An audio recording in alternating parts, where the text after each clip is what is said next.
From historic Kezar Stadium in San Francisco, and with Carl the Fog making a timely appearance, it's the 4th annual Gil Haskell game between the Archbishop Riordan Crusaders and the St. Ignatius Wildcats. Alongside the coach, Steve Nicolopoulos, my name is Stephen Davies, as we are about ready here momentarily for kickoff. Steve, two teams with a 1-7 record apiece. Not much to play for this season, but two bitter crosstown rivals. This is the biggest game of the year for both teams. Yeah, you know, even though their records, we'll pause. We'll go ahead and pause for the national anthem here, and then we'll get back to that, Stephen. We will take a break here, or we'll go to the national anthem and stay on the broadcast here.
Our national anthem performed by the Archbishop Riordan Crusaders marching band. And right before we went to break then, Steve, I was saying two teams then with a 1-7 record overall.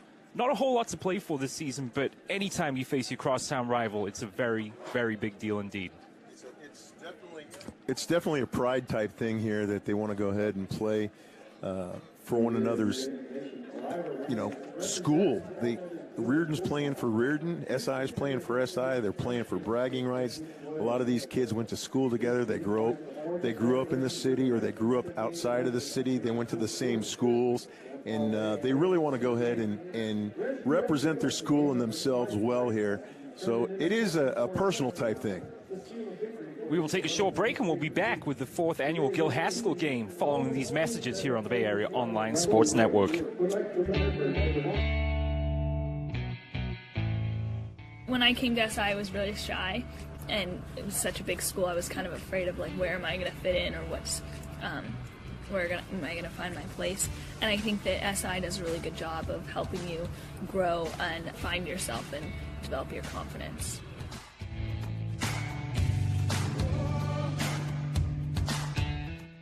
I think that going into SI, I was worried that I was going to be forced to be something other than myself, and that I would have to do some kind of transformation my freshman year. And my individuality is something that's important to me. And I think that when I got here, I realized that there's not really that pressure that I thought there was going to be. I think that SI has just wanted me to be my most authentic and best self, and I think that in the last 4 years I've found that. I think that high school, you're going to go through a series of events where you're going to fall, you're going to strive. But here at SI, there's a multiple of opportunities where you are forced to use your own voice.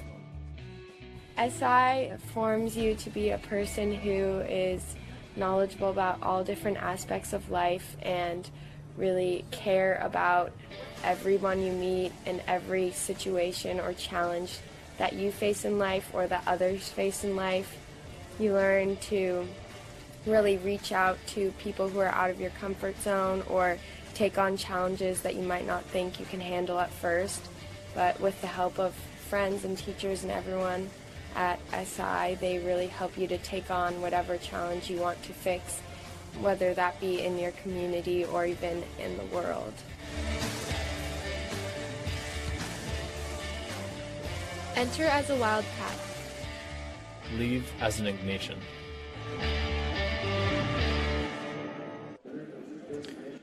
We're back live here at Kezar Stadium. There's a look at the man himself, Gil Haskell. He was doing the coin toss for today's game. Yeah, we had a great talk with him in here. We did. What an interesting gentleman. This is the first time I ever met him. You know, he's an old football coach. He's got some great stories, some tales we told each other. And your face is lighting up like it did when he was up here speaking with you earlier. We'll talk more about that as this game progresses, but we are about ready here for kickoff between these two longtime rivals. This is going to be the 52nd time that they've met in competition. And Riordan, surprisingly enough, with the victory last year, it's the first time in this series that a game has actually gone to overtime. Yeah. So SI holds the advantage, 28-22-1, and Riordan has 22-28-1, of course. But they, you know, these two schools are very closely related. There's 3 schools here in the city in the WCAL. It's Sacred Heart Cathedral Prep, SI, and Riordan. And when I talked with Coach Regalia, that it's amazing how much respect these coaches have for one another. You know, we were talking about it. They care about each other. They care about the kids. They care about each other's program. A lot of different places you come into. Coaches don't care for one another. You know, they've got a bunch of personal issues. There's John right there, getting his group ready. But what a great guy. 23 years coaching, 21 as the head of this Wildcats program. Graduate of SI as well. Indeed. So Riordan in the purple and gold uniforms, going from left to right on your screen. St. Ignatius in the white tops and the red pants. We are about set then for kickoff here from Kezar Stadium in San Francisco.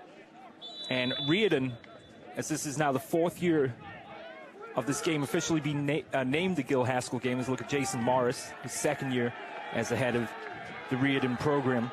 Riordan the 2-1 in Gil Haskell games, so they'll look to make it a 3rd here tonight. As we are underway, a short kick is fielded by an upman right around the 48. And one thing to note here, Steve, at Kezar Stadium, it's an old school gridiron here. Yeah, no, as Gil was saying, you know, not many places have turf anymore. This is actual natural grass, and they do a great job with it here in San Francisco. They keep it pristine, and it's a great surface to go ahead and play on. It's interesting you say that because the Academic Athletic Association play games here as well. And I mean, it's now the final week of October, and it still looks great out there. No, it's green as could be, and it's natural. It's not painted turf like you see sometimes in the Midwest and in the South and East. So the SI offense gets to work. Zach Taylor-Smith is the quarterback, and he will throw that out to the left side where Danny Burke, he's wearing number 11, makes the grab a couple yards to the other side of midfield. Yeah, no, Taylor-Smith took over a couple weeks ago when we did the Sacred Heart game. He stepped in and did a really good job, and he's continued to do that so far for the Wildcats. Jackson Burns, Declan Ilias, Bo Gardner, Jordan Darien, and Jack Dyke, the lineman in front of Taylor-Smith. They send Shannon in motion, and it's Shannon on the carry. And the running back down across the 45, right about to the 43-yard line or so. So it'll be about a 3rd down and 2 coming up here for the Wildcats.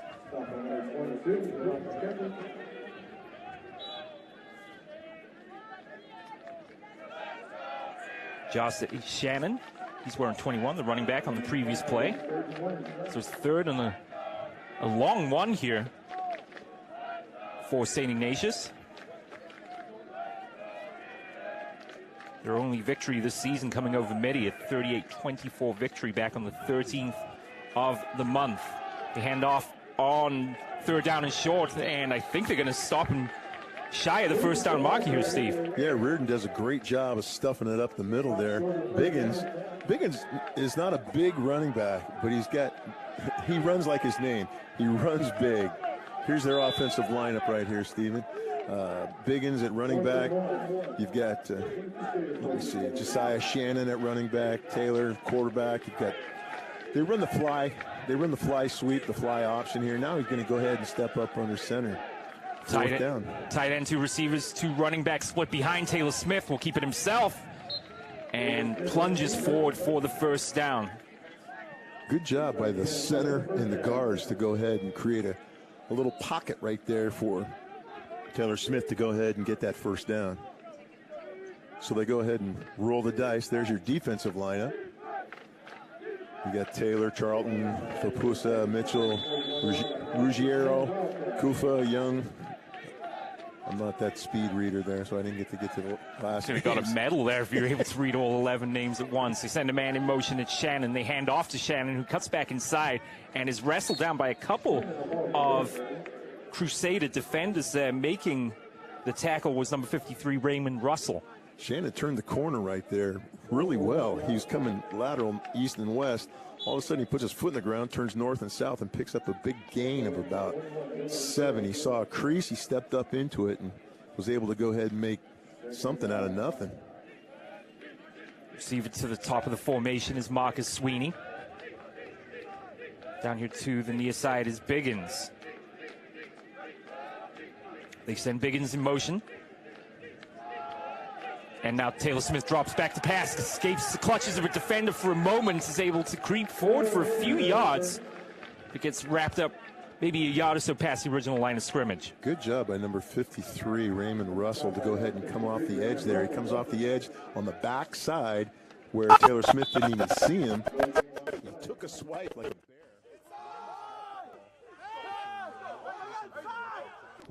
Probably no gain. No gain on the play, so it's 3rd down. The Wildcats have already converted on 4th down on this drive. Taylor Smith looking left.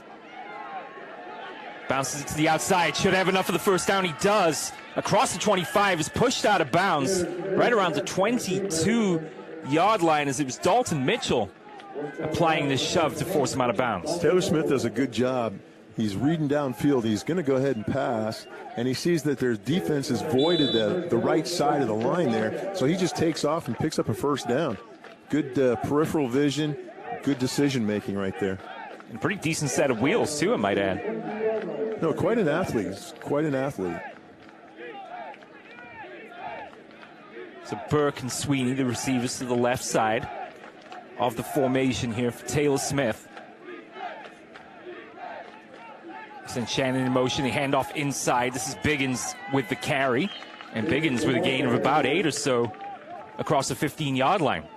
That's just what I was talking about earlier. Biggins, he runs between the tackles. He does a great job. He just bobs and weaves right through the defense like a, what can I equate that to, Steve? And go ahead and help me out here. A show pony going ahead, or a polo pony going down the field, man. The kid just runs. Steve Nicolopoulos pulling double duty here on Bay Area Online Sports Network today. He was down at College of San Mateo early, so the cliche bank has already kind of run out a little bit. 2nd down and 2 to go here. 3 receivers to the left side. Taylor Smith tries to elude one defender, escapes from him, but can't escape the 2nd time, as that was Michael Estrada bringing him to the ground. Estrada does a great job. Estrada, you see him coming right here. Estrada's right there. Watch him push upfield, gets upfield. He traces his tracks, and he just grabs a hold of him. Wow, he dismissed Bo Gardner on that play. That was like playing pin the tail on the donkey right there. See, there's another cliche for you, okay? The bank's not dry. Loss of 5 on the play brings up a 3rd down and 7. This drive has taken almost 5 minutes off the clock here in the 1st quarter. On an increasingly foggy evening here at Kezar Stadium. 2 receivers to the left side. Taylor Smith with the long drop back. Tosses it to Biggins, who makes the catch, who has the 1st down across the 10-yard line, keeps the legs churning, and he's all the way down to perhaps the 5 or even the 4-yard line. What an extra effort there. No, that kid's from the running back. That kid's got a motor. You see him they set the screen up so beautiful. Taylor Smith does a good job. Watch him here, Stephen. Taylor Smith, he sets up and he drops back. The line does a good job, gets downfield. He picks up his blockers. Now watch this. 1, 2, 3, 4 guys. Wow. And he gets a little bit of help from some friends.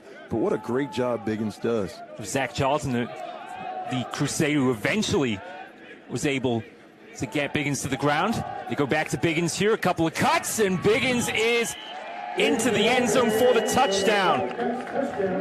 So an impressive opening drive from the Wildcats results in a touchdown for the senior Mark Biggins Jr. Biggins does a great job of carving up the defense right there. He does it on the screen. He does it on the inside runs. He does it on some outside plays, running some jet sweep. And, it's all Mark Biggins right now. got to give Taylor Smith a little bit of credit there. He did some nifty work on his feet there. So SI on to attempt the extra point. The kick is up, and it is good. So the Wildcats take 5.5 minutes off the clock here in the first. They have the lead, 7-0. This gives Biggins he follows his blocker right there. Great block by number 28. This gives Biggins his 8th touchdown so far this year. It was Keelan O'Connell converting the extra points. O'Connell, number 28. Who's number? Yeah, Andrew Cummings.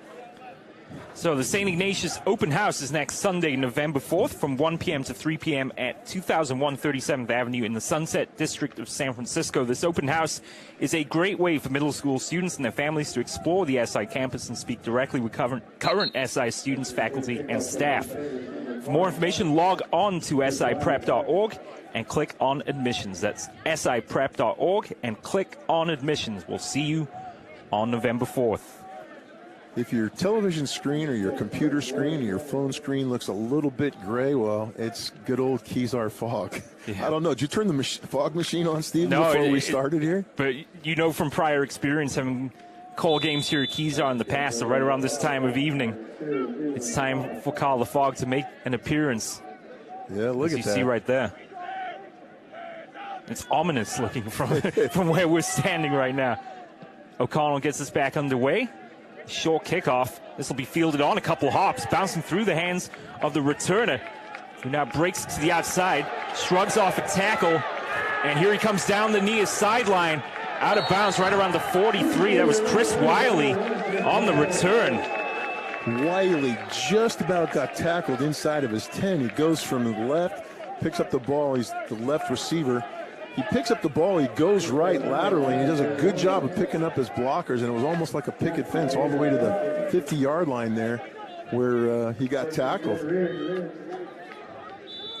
It's a good field position then for the Crusaders on their first offensive possession of the day. Zazan Ledbetter, the quarterback, he steps into the throw and finds his receiver down here on the near sideline, and Riordan into the SI half of the field with that early catch. Ledbetter's only a sophomore, and he's coming up playing on varsity here. They took him up from the JV. You see there's the starting lineups right there. Ledbetter at quarterback, number 16. Got that Joe Montana number. He threw the ball pretty darn good right there. He threw to the previous quarterback as he is sacked on this particular play by Jack Dyke, the star two-way lineman for the Wildcats. But going back quickly to Ledbetter, his totals coming into this game, 8 of 23, 122 yards, no touchdowns, 4 picks. But Abdel Ghani had handled the quarterbacking duties for most of this season. He's thrown just shy of 1,000 yards, 11 touchdowns, and 11 picks. But they're going with the sophomore here tonight against the Wildcats. He's sacked on that play. Big loss of yardage, and now Ledbetter will try and make things happen with his feet, and he gets back to the original line of scrimmage. Wildcat defense is starting to press him now. They got him on that second play. The first play, he got a great little pass, picked up the first down. And what they did there is they put some pressure on. There's that defense led by Jack Dyke, number 57, exactly. And then Biggins, Sell. I mean, they're loaded up. They're loaded on that defensive 11. Good protection there around Ledbetter, who wrong-foots the defender, but catches him with the shoulder, as it was Siaki Gallegos Hunkin making the tackle for the Wildcats. So after that impressive throw on first down, the Crusaders drive stalls, and now they will be forced to kick here just a couple yards shy of midfield. That tackle, Hunkin, is only a sophomore as well. Hunkin came up 3 or 4 weeks ago when we did the game for the first time to play for the Wildcats as a sophomore linebacker, and he's been a terror since he came up. Abdel Ghani handles the kicking duties. He's caught on the run, and here come the Wildcats. They got blockers in front. A chance perhaps to return this one to the house, and making the crucial tackle there was Jack Colonico. Wow.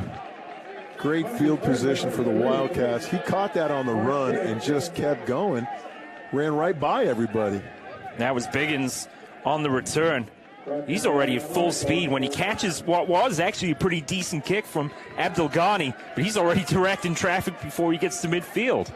Yeah, no, he does a great job. He's telling who to pick up. You know, I'll beat this guy. You got to block that guy. He does a great job getting downfield. They're going to give him a break here right now.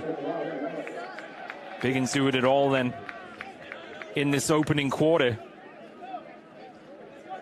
So 4:17 to go in this first period of play. They send Shannon in motion. They give it to Shannon, who finds a big gap and is upended right around the 25-yard line or so. Again, I like the way Shannon gets north and south, Stephen. You know, he runs that fly, that vertical, that horizontal trail right there, and he just picks a crease and steps up, and he picks up 4 or 5 yards every single time so far.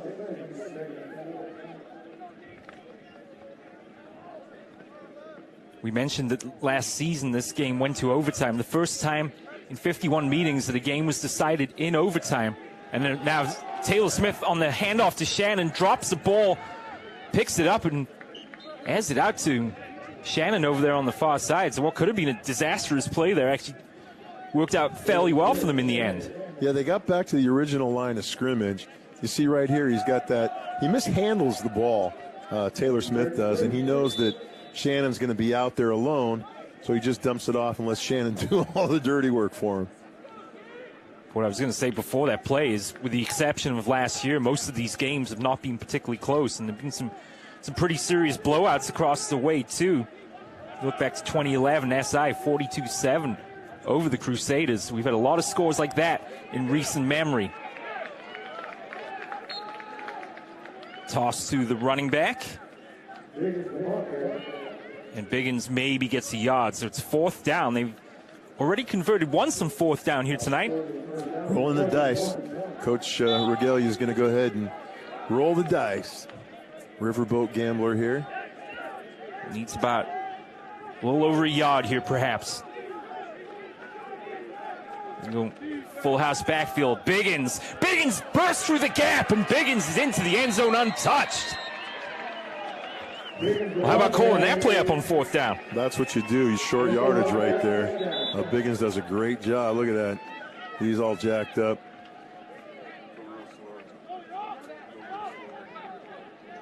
And we got an injured player down there for SI. That was a great place. That was, you know, you were talking about that play call there, Stephen. Yeah. You were talking about that. You were talking about that play right there. Well, they put 11 guys out there. They're going to run that heavy set. They got a body on a body, and when we come back and take a look at the replay here, we're not going to go to break. So we'll take a look. Let's look at the replay while they've got an injury timeout here. If we get a chance to see that last touchdown, you're going to see right here. You're going to get body on a body right there, and they're going to kick out, and Biggins is going to go right through here. There's the kickouts. The Biggins follows his blockers.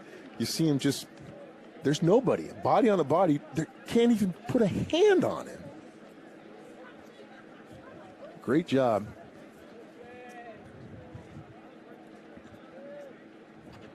So as they still tend to the fallen Wildcats player. Be sure to join the Riordan community on Friday, November 16th for our annual downtown luncheon featuring legendary 49ers executive Mr. Carmen Policy. Tickets and sponsorships are on sale now at www.riordanhs.org, and will support Riordan's new field project. So we'll be sure to see you on the 16th at the Park 55 Hotel in San Francisco for Riordan's downtown luncheon. I think I might check that out. That would be a pretty interesting thing to go to. Anytime common policy is involved, Exactly. I fully agree with you there. Well, right now they just took off number 50, Adam Kolokotronis, another Greek brethren of mine. Oh, so that's the easiest one for you to pronounce, that's for sure. Hey, I had a little trouble with that, but hope he's all right. Yeah, he's getting some assistance there from a couple of the training staff. So O'Connell now on to attempt his second extra point of the night.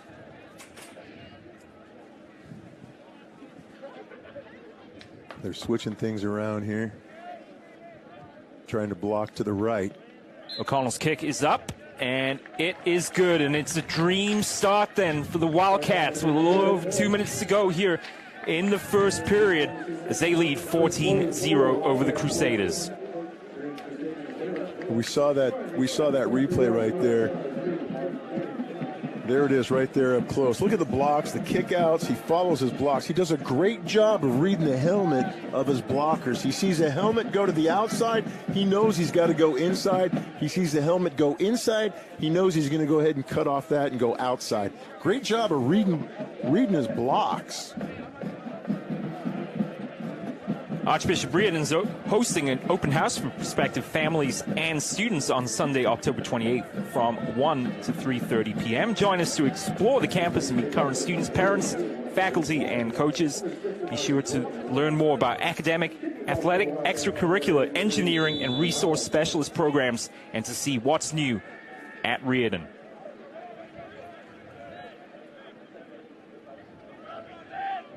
So the Wildcats have just limited Riordan to 3 plays before having to punt on that previous possession.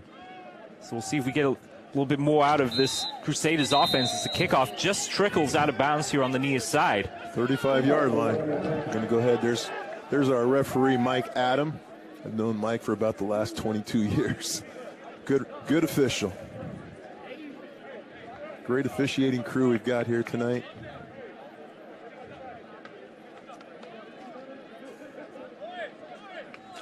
We've got him mic'd up. Let's see if he can go ahead and... Come on, Mike. Turn your mic on. I forgot.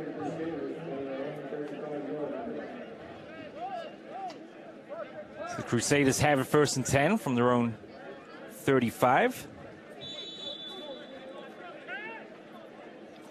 There's that down 3. They're running an odd front.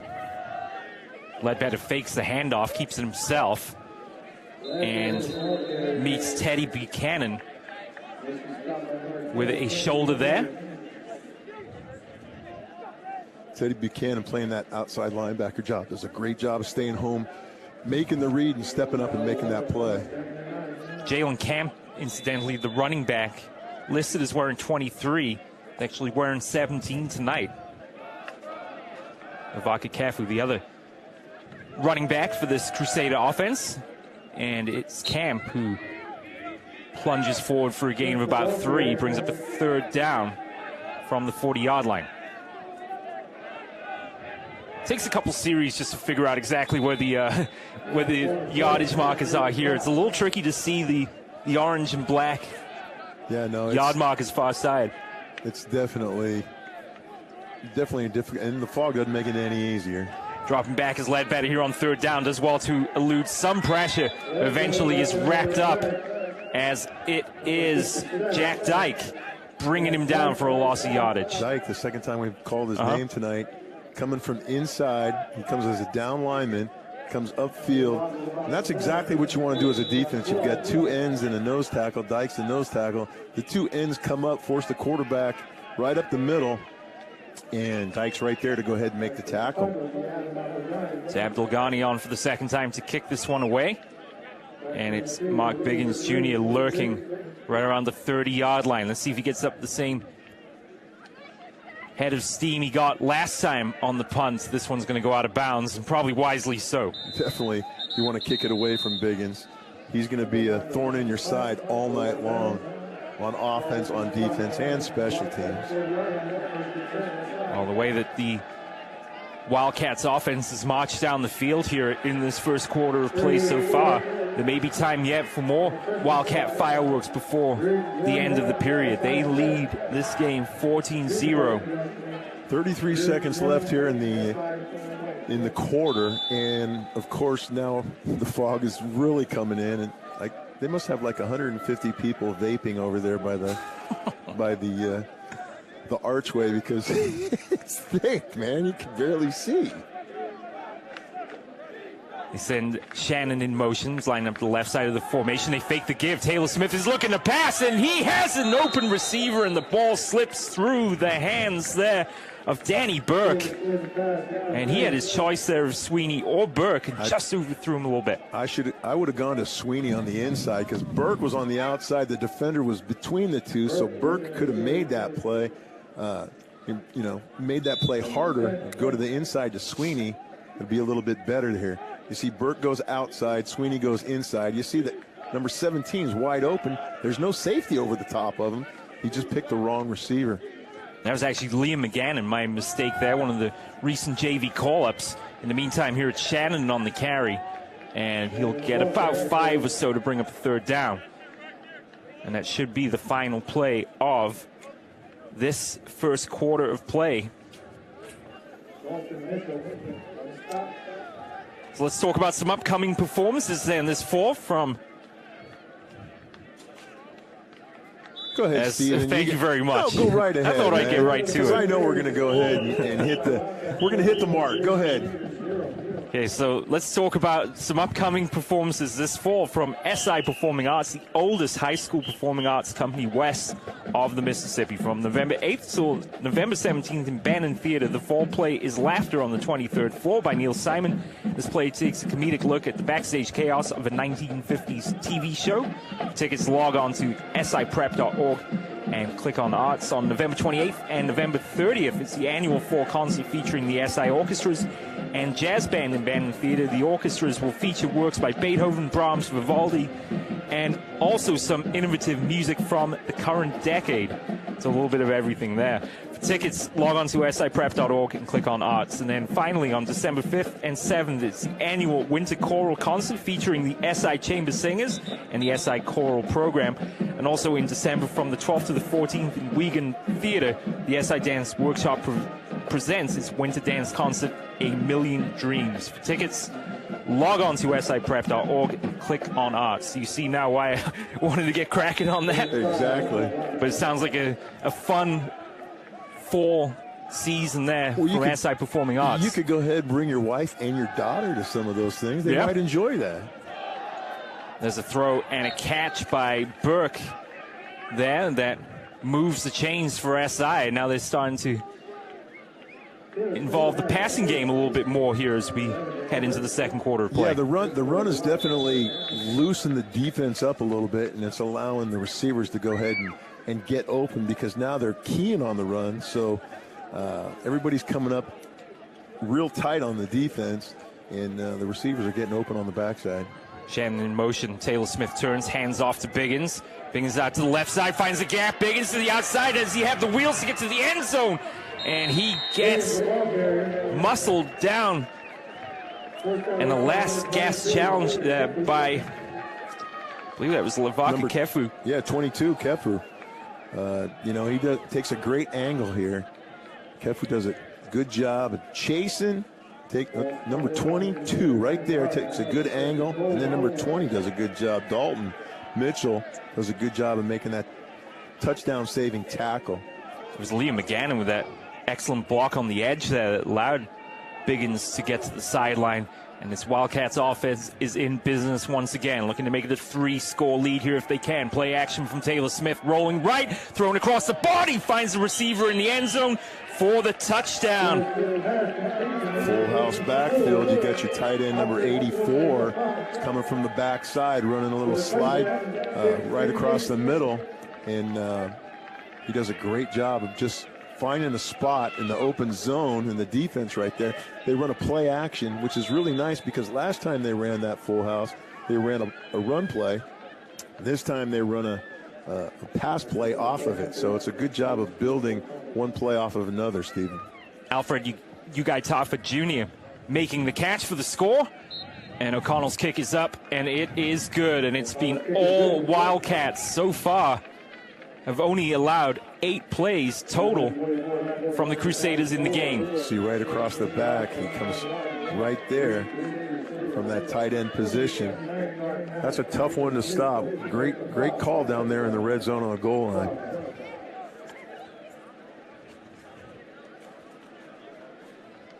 (21-0) then Wildcats.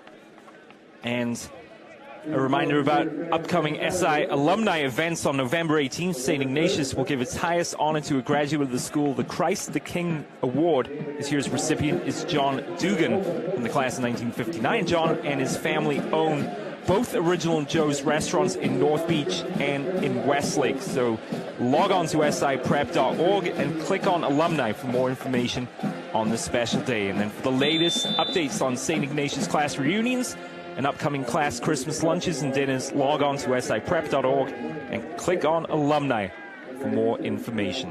They own Original Joe's, huh? You ever eaten there, Stephen? No, I haven't actually. Oh, man, I'm telling you. It's to die for. This kickoff will be fielded on the 5-yard line by Wiley. Whistles have already been blown, and a false start, it looks like, has been signified.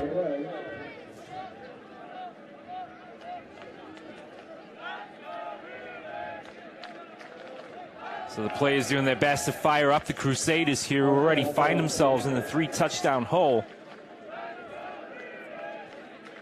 Well, Riordan's not out of it. They have to go ahead and sustain a drive. You know, they can't go 3 and out and turn the ball over to a high-powered offense like St. Ignatius has right now. Riordan has the tools. They just have to get a little bit more focused here right now.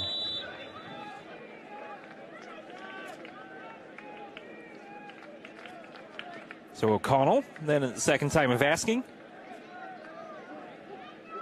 will get us back underway. This is a short kick, fielded right around the 25.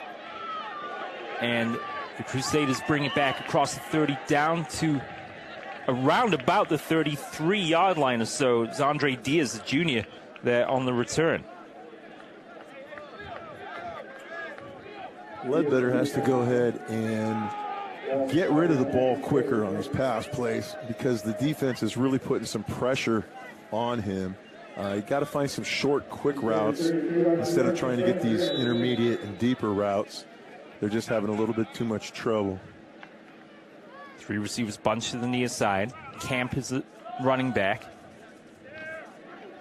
Camp spinning through traffic, keeps the legs churning. That's an outstanding effort there by Camp. That's just what they needed, as he was swallowed up right around the 40 and then just was able to keep going. Talk us through it, Steve. You watch right here. He's got a guy dragging. He keeps his feet moving. He lowers his pad level, does a good job, and he gets a little help from some of the linemen behind him, giving him a little bit of push. Picks up that big first down for Riordan. Biggins Jr. was on the back end of that tackle there for SI, and Ledbetter on the keeper after faking the give to Camp is right on the midfield line. The fog is really starting to come in now, Steve. I mean, it's getting crazy. It's really quite tricky to see the fans in the seats on the far side. Play action there from Ledbetter, finds his receiver Abdul Ghani, and Abdul Ghani is going to be stopped shy. But I think they'll give him about a 3rd down and 2 to go here. Well, unique thing about that play, Abdul Ghani was the quarterback, as you said earlier. So he knows what this play is all about. I mean, he knows the offense. So as a receiver playing, a quarterback playing receiver, he knows where the openings are going to be, and he's just hoping that Ledbetter can go ahead and get him the ball. Reminds me a lot of a kid I once knew, Julian Edelman, who played quarterback and is now a great receiver for the New England Patriots. And a drop ball on the exchange there from Ledbetter to the running back, and the Crusaders were very fortunate to get away with that one. Well, right there, it's the quarterback's responsibility to either stick the ball in or pull it out. You can't go ahead and do it halfway. You can't do the job halfway. So I got to put that on Ledbetter right there. That was Kefu on the carry there, and I believe that was the first time they called his name to run the ball. It's once again, though, unfortunately brought up a 4th down. So Ledbetter here is under pressure, and down he goes once again, as it was Hunkin bringing him down on 4th down. Turnover on downs, and SI are back out on offense. Yeah, you know, I'm watching that, Steven, and I know you got something going on here. I'm watching, and I'm telling you, the offensive line is doing nothing but Olay blocks. Olay blocks. They're watching the defense run by. Olay. So Archbishop Riordan is hosting an open house for prospective families and students on Sunday, October 28th from 1 p.m. till 3:30. Join us to explore the campus and meet current students, parents, faculty, and coaches. Learn more about academic, athletic, extracurricular, engineering, and resource specialist programs, and to see what's new at Riordan. Taylor Smith over the top, great catch on the run, and he's pushed out of bounds just shy of the end zone. An outstanding grab there by Marcus Sweeney. And how about that throw from Taylor Smith? That was a dropping a dime right over the shoulder of Sweeney, and Sweeney does a good job of adjusting. You'll see right here, Sweeney gets outside leverage. He gets on top of the DB, and the ball is laid out to his outside shoulder, and he just fades out, picks it right out of the air. It was Jarrell Taylor on the coverage there for Riordan. If you're going to use the sideline as a defender there, you got to squeeze them a lot harder than that. They just didn't do it. Handoff inside, and the running back might have enough to get into the end zone. He does. Now the question is, who was on the carry? Tough to see. Touchdown has been given. We'll just have to wait to see for the replay. But boy, the Wildcats waste no time getting right back to business here. 2 plays. Little misdirection. That's what really messed things up for Riordan right there, was that misdirection of that fly. You run fly sweep, you run trap back inside, you run dive. It was the trap that made it that time, Stephen. Connell looking to go 4 for 4. His kick is up, and it is good. Danny Burke there with the hold. And now we'll take a look at the replay of the touchdown. Right there, number 2, 21. Maybe it was Jahai. Looks like number 21. 21. Jahai Shannon. So everyone's getting involved in the action here for the Wildcats. It's the sophomore, Jahai Shannon, there on the carry and into the end zone for the touchdown. Yeah, and that play goes because of the 5 guys up front, you know, the offensive linemen. You only hear their name when there's a holding call or a block in the back or a legal man downfield. But they're really doing a good job up front of getting the body on the defense and allowing the runners to go ahead and pick their lanes to run through. You saw in that prior shot that the fog is really starting to envelop the field here as it shows no signs of abating here at the moment. It's not going anywhere. No, I know. Hashtag Kezar Knights. O'Connell to get us back underway. This one end over end, fielded right around the 5-yard line. And a chance here for the Crusaders on the return. And this is a fine return for Riordan across the 40-yard line. That was Marcus Williams. Marcus Williams, a receiver, cornerback. He's also a kicker, jack of all trades. And you saw that he's a good returner right there. He does a great job of going to his left, stemming it, and then stepping in cement and going straight upfield. It has been one of the bright spots for Riordan tonight has been the kick return game. Absolutely. Well, when you get kicked to enough, you're going to go ahead and have some good returns, hopefully. High snap there fielded by Ledbetter, who tried to hand it off inside to Camp and instead has to keep it himself. Tiptoes around a little bit and maybe gets back to the original line of scrimmage. And this Wildcats defense, I think, Steve, safe to say now, with a 28-point lead, looking to keep this with donuts on the board for the Crusaders. The Wildcats are on the prowl here on defense. Watch the purple offensive line. They're not getting anybody, and they're standing around watching. They've got to go ahead and block somebody, you know. And I don't think they're confused right now by the defensive scheme. It's just they're getting outmanned.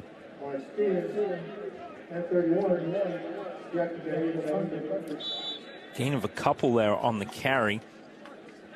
And they just haven't Haven't been able to go ahead and put anything together right now, unfortunately.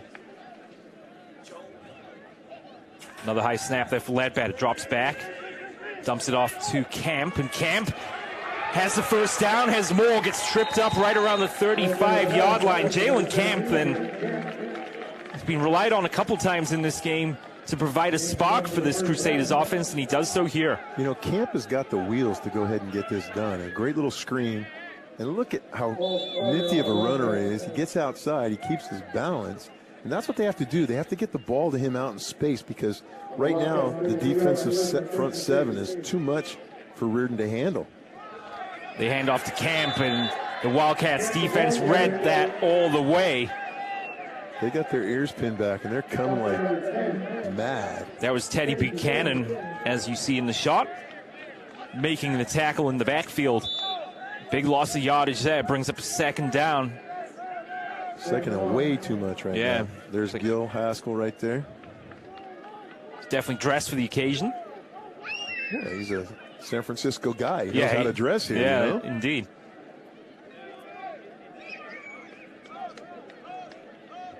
Three receivers to the near side of the formation now for Ledbetter, feeling the pressure and gets wrapped up once again. Back-to-back plays by Buchanan, bringing down Camp on the previous play, now sacking Ledbetter.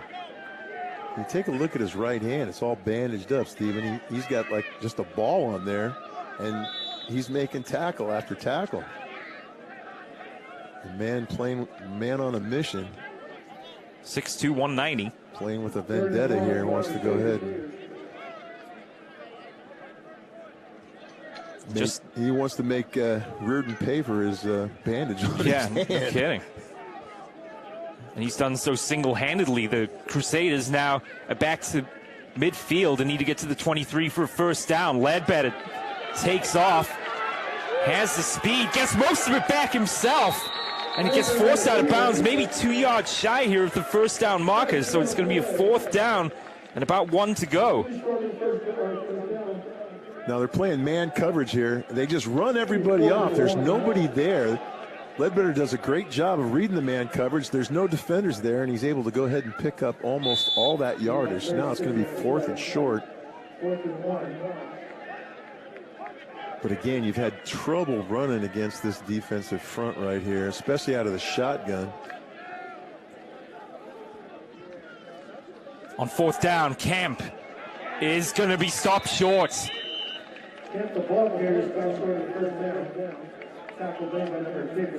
Number 15, Chris Carlton there on the tackle for SI.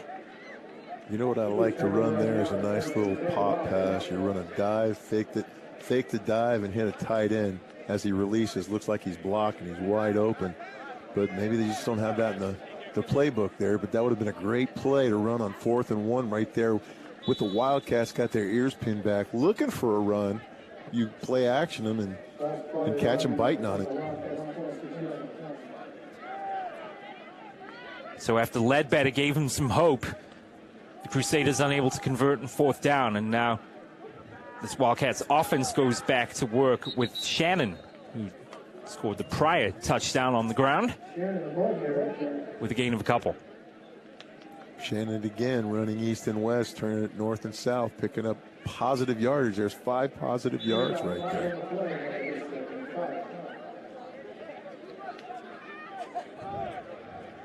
Past the midpoint then of the second quarter of play.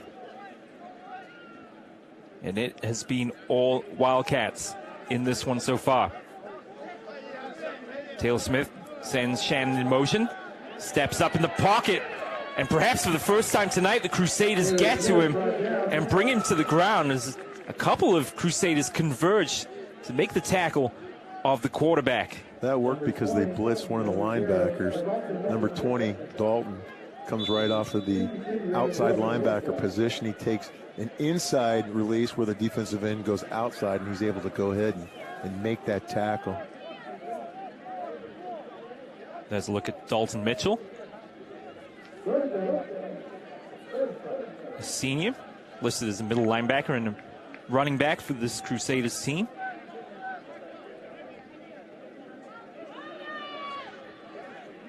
First half is flying by, and now we'll get a whistle just as I said that.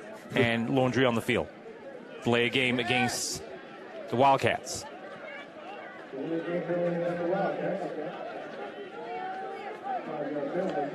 The St. Ignatius Open House then is next Sunday, November 4th from 1 p.m. to 3 p.m. at 2001 37th Avenue in the Sunset District of San Francisco. This open house is a great way for middle school students and their families to explore the SI campus, speak directly with current SI students, faculty, and staff. For more information, log on to siprep.org and click on admissions. That's siprep.org and click on admissions. We will see you on November 4th. Taylor Smith is flushed out. Keeps it himself and gets dropped. Michael Estrada, 52, does a good job of coming up from that defensive line position. He's that guy in the down front, in the middle. They push it right up to him, so he does a good job, makes that tackle. Going to force a punt. This is the first punt of the night. It is indeed. For the Wildcats. And it's going to be Keelan O'Connell. I take that back. It's the second punt.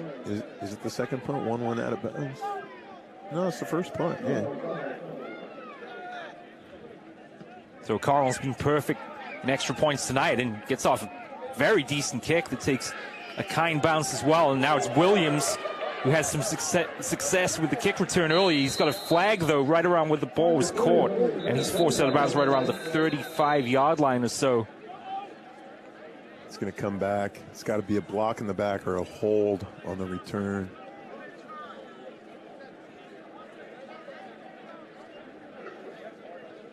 Officials converging to go ahead and make sure that the call's correct.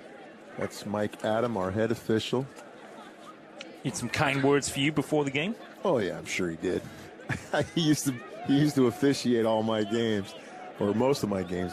Great crew, McAdam and Mac Parfat and O'Driscoll.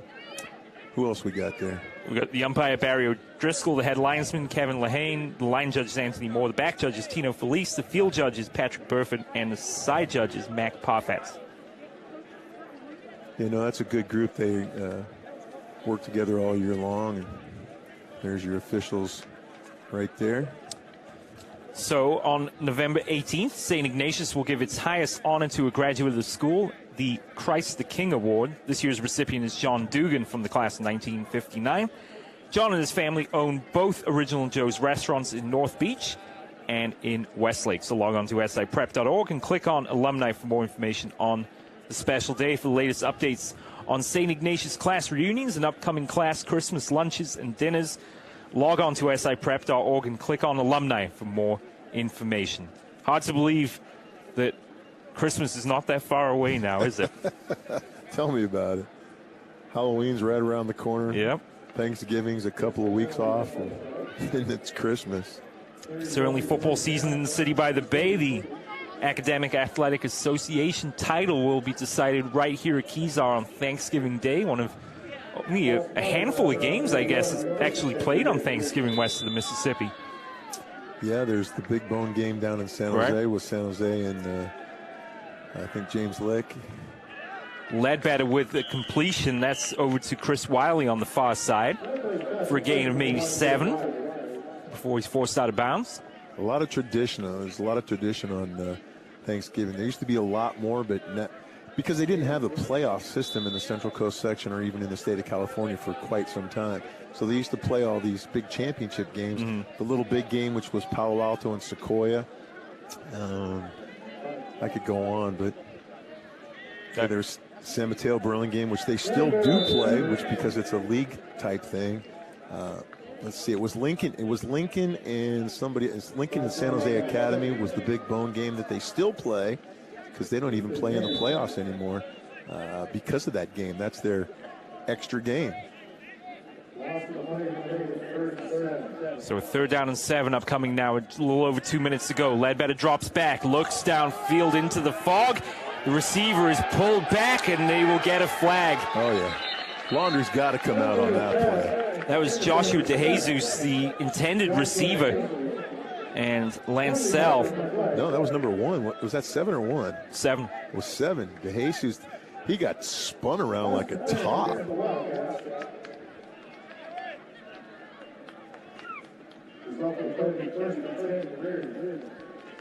Let's take a look at the penalty here. And a decent throw by Ledbetter. Right there, he's grabbed, spun around. Wasn't as egregious as I originally thought. You like that word, Stephen, egregious? Yeah. All right. Good. I'm impressed. So, first down and 10, Ledbetter. Little trickery here. Tosses this one to Abdul Ghani. Now, I think Abdul Ghani had an idea he was going to go ahead and throw it, but he didn't have any open receivers because the Wildcats stayed home on that.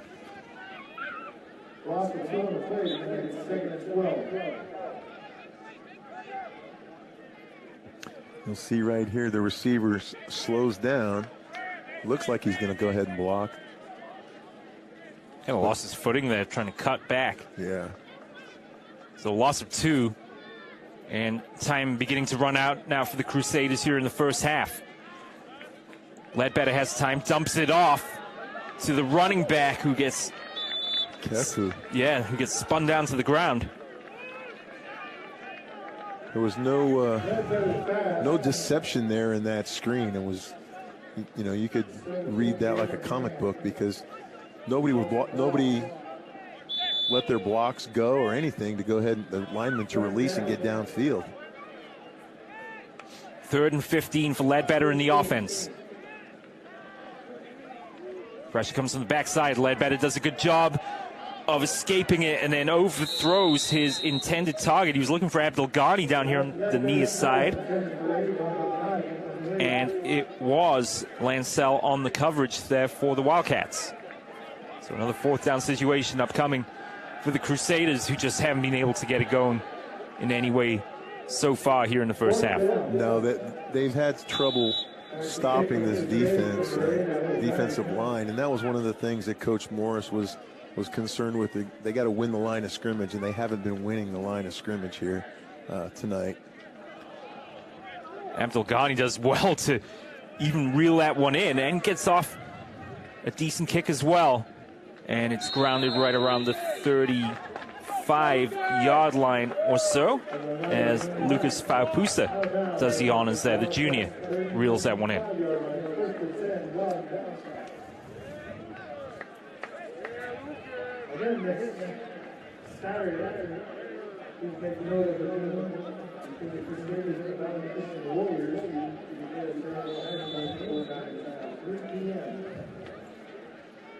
.35 seconds remaining then in this first half of play.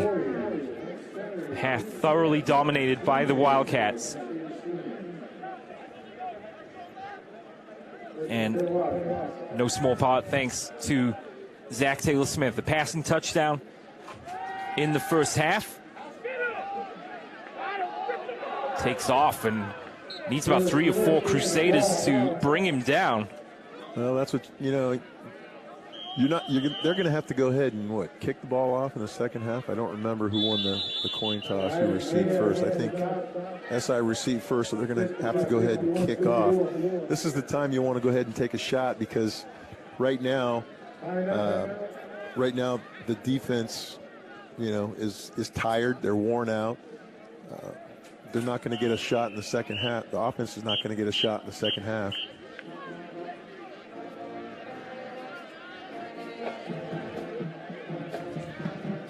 Join the Riordan community on Friday, November 16th for our annual downtown luncheon featuring legendary 49ers executive Mr. Carmen Policy. Tickets and sponsorships are on sale now at www.riordanhs.org and will fully support Riordan's new field project. So we'll see you on the 16th at the Park 55 Hotel in San Francisco for Riordan's downtown luncheon.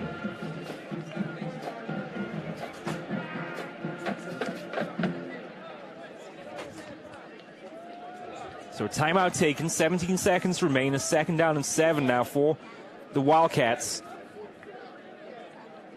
And we've seen. Go ahead, Steve. Go ahead and take a big shot here. They're going to go ahead. They should take a big shot here.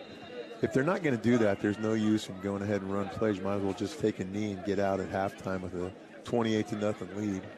And we've seen the Taylor Smith. We think back to that superb on-the-money throw we saw from him on the previous drive. Right. So he's certainly capable of it. I see the receiver away from us up on top. He's lined up with a defender, head up. You got to put 27 seconds back on the clock here. They're resetting the clock.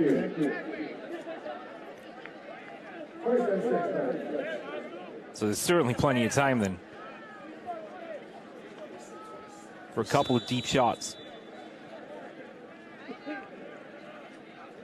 Burke is the receiver in the slot to the left of the formation. Biggins goes in motion. He's going to go to the outside now. Taylor Smith is looking at Biggins all the way. Taylor Smith under some duress. The ball is ripped away from him. The Crusaders bring it back the other way, and he's brought down inside of the 10-yard line.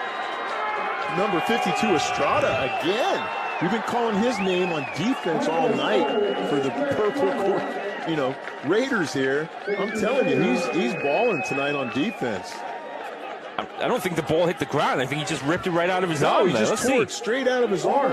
You see, Taylor Smith steps up right there. He just pulls it right out of his hand. And that's just a strip right there. You want to call it a fumble? Never hit the ground. Perhaps the Wildcats then getting maybe a little bit too cute there at the end of the half. And now flags fly. And this has been the other issue for the Crusaders in this game so far, has been the penalties. Except this time it goes against the Wildcats. It's going to be half the distance of the goal. Well, you have to say, a minute ago, the Crusaders looked down and out in this game, but a touchdown here and then a score to open the second period, and they would be right back into this. Ledbetter throws, and that pass is broken up over on the far side. Jack Hagfeldt, the senior, that gets an arm in. Hagfeldt does a good job. He's also a quarterback, was the quarterback before Taylor Smith. And Hagfeldt's got some good coverage right there. He sticks his hand in at the last second and tips that ball away. Abdul Ghani comes into the game for Leo Marangi. So Abdul Ghani, the receiver closest to us there at the bottom of the formation. Oh, well, right there it goes ahead, and because it got blown dead, that you try and run a trick play, you bring Abdul Ghani in as a quarterback. Try and run a little RPO, run pass option, and it backfires on you. So Marangi comes back in now for Abdul Ghani, but penalty at the most inopportune time now for the Crusaders. Just a handful of seconds remaining in the half. Josh DeJesus, bottom of the screen. Ledbetter's looking his way. Now back across the middle. Too strong there for Marangi. Through behind him. And it's going to be third down. And a timeout is called by Riordan.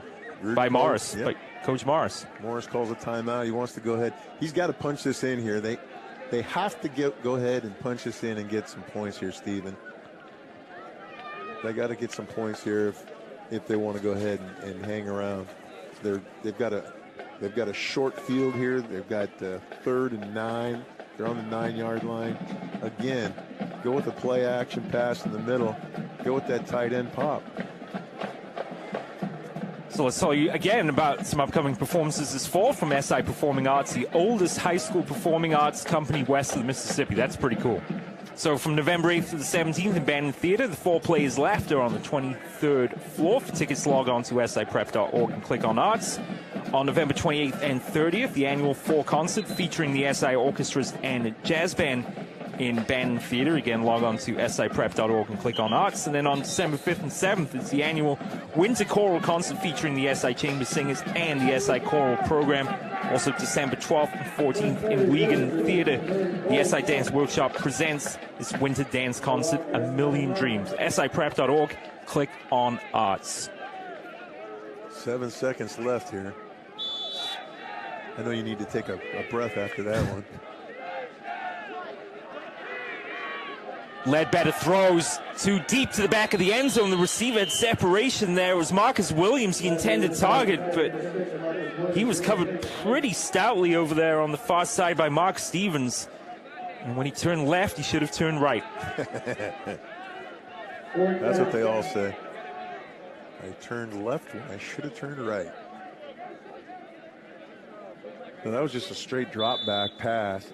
You know, you gotta force the defense's hand here with some play action or something. Final play of the half. Ledbetter looks for the end zone, and it's swatted away by Lancel.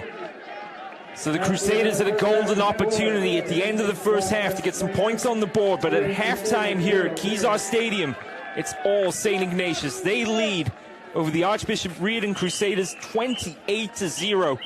We shall take a short break, and we'll be back with more here in the 4th annual Gil Haskell game from Kezar right after this.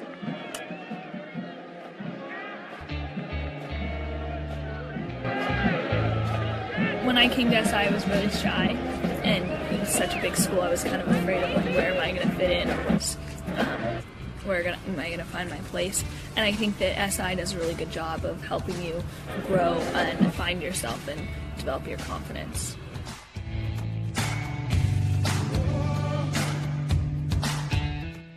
I think that going into SI, I was worried that I was going to be forced to be something other than myself, and that I would have to do some kind of transformation my freshman year. And my individuality is something that's important to me. And I think that when I got here, I realized that there's not really that pressure that I thought there was going to be.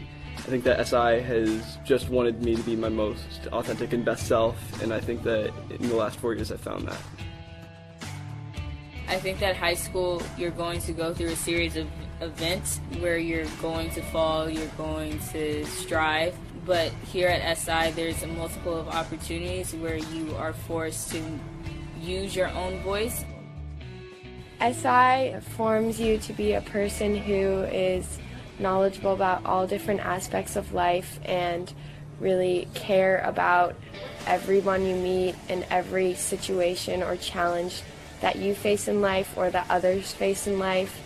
You learn to really reach out to people who are out of your comfort zone or take on challenges that you might not think you can handle at first. But with the help of friends and teachers and everyone at SI, they really help you to take on whatever challenge you want to fix, whether that be in your community or even in the world.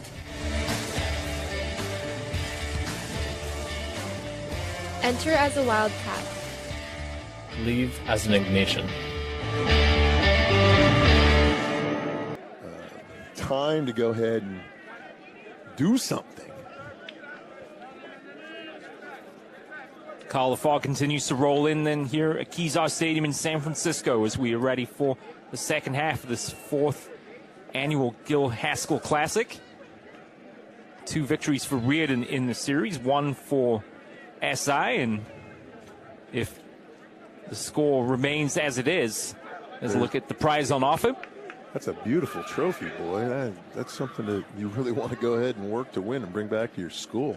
So while we got a quick moment, we had a chance to chat with him earlier. I deferred to the old ball coach here and let him ask all the questions, but you must have spoken to him for about 15 minutes. No, a great guy to talk to. You know, I could sit and talk to him about football.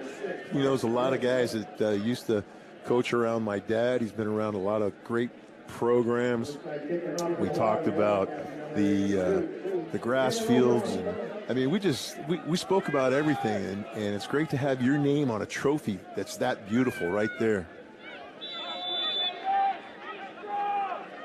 Another placard will be added for the score of this year's game as O'Connell gets us back underway, and we'll talk more about our meeting with Mr. Haskell here a little bit later on as that kick sails into the end zone. And the Crusaders will take over on offense for the first time in the second half.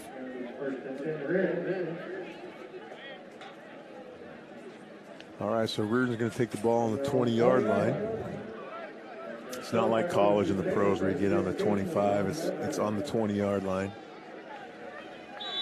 So go ahead, Stephen. The big question now, can the offensive line, as Steve has mentioned, give Ledbetter more time to throw? It's this one outside. Catch is made down here on the near side. That's Josh DeJesus with the catch. We've called his name a couple of times. The ball's been thrown to him. He's been targeted a few times, and I think he's caught it maybe just twice now.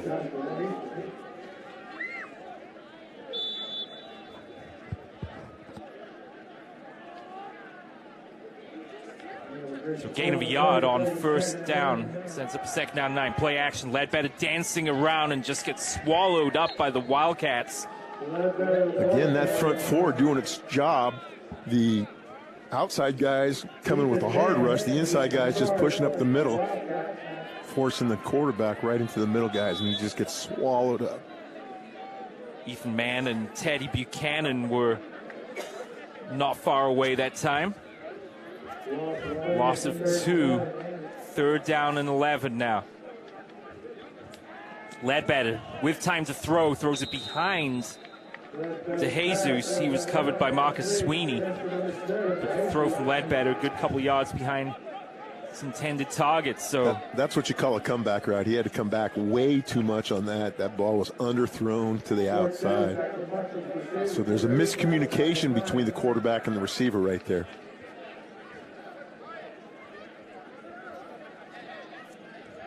Abdul Ghani will kick.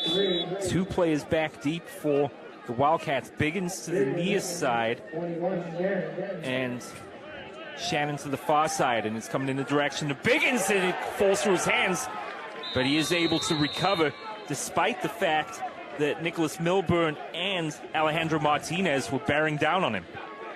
Yeah, Biggins just took his eye off the ball, lost concentration. He's a little bit down on himself right there for that miscue. Sure. Right there, he didn't look it into his hands. He's looking downfield. It's safe to say he lost it in the fog. That was terrible. That was a great one. He lost it in Carl the Fog. I've seen punt returners lose it in the sun, but never in the fog. That's true. Taylor Smith then, the offense back on the field. Biggins goes in motion. It's Biggins on the end around, and he is wrapped up as Lucas Faupusa makes the tackle for the Crusaders, and a gain of about 4 or so brings up second down. Well, that's what you want to do as a defensive front. You want to be able to go ahead and create a unified front there and force them to run to the outside, spill it to the outside, and hopefully get help from your corners, your safeties, and your outside linebackers.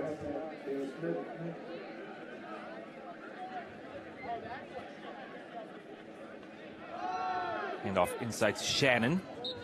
And Shannon, with a burst, should have a first down, and he does indeed as the chains move. And the Wildcats pretty much picking up where they left off at the end of the first.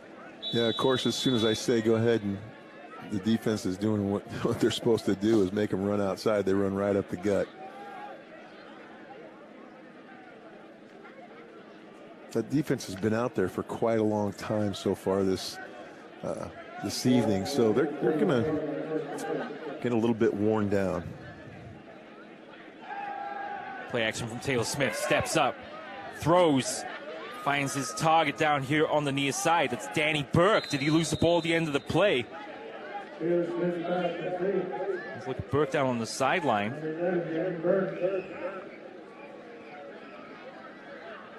Gain of about 6. Brings up a third and manageable here for the Wildcats.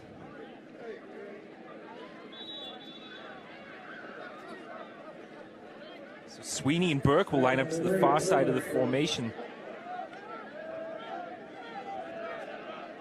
Shannon, the running back now for Taylor Smith. Biggins, excuse me. Biggins zigs and zags and has the first down and more. Biggins still keeps the legs churning, and finally the play is whistled down. Impossible to see who eventually wrapped him up there for Riordan, but Biggins just having his way. Kefu, the number 22 linebacker, was in on that play, got off the bottom of that pile. But Biggins does a great job of pinballing downfield. He's just bouncing off of defenders. They can't grab a hold of him. They can't wrap him up. He's very elusive. Real strong runner. Wildcats, you'd have to think, have had the ball for 3/4 of this game so far. Taylor Smith throws, and it's through the hands of Burke, tipped, and just through the hands of Dylan Ruggiero, who was in the vicinity there. So a rare mistake there from Taylor Smith. Yeah, that ball was thrown behind the receiver. He had to go back, and when he did that, his body was going one way, and the ball was going the other. They just barely met there for a second. He wasn't able to hold on. Biggins already has 2 touchdowns on the day. Burke goes in motion from left to right. Shannon searching for a way through traffic. Yeah, Estrada with a tackle there again. The defensive lineman, we've been calling his name all night. He's doing an outstanding job there at that defensive tackle spot. Crusaders now force a 3rd down, 7 to go. Ball on the 18-yard line. This is a big down for the defense. They have to hold them if they want to get an opportunity to get the ball back. Taylor Smith, play action. Looks across the middle. Throws, has an open receiver for the touchdown. Number 5, Sweeney. It's the turn of Marcus Sweeney to add his name to the scorer's sheet. And that's now 4 different players with touchdowns on the day for the Wildcats. But there is a flag, so hold on. Holding coming back, or illegal man downfield? Nope. Might be an illegal man downfield. Mr. Mike Adams is talking about what he wants to do. Goes over to John Regalia. Personal foul.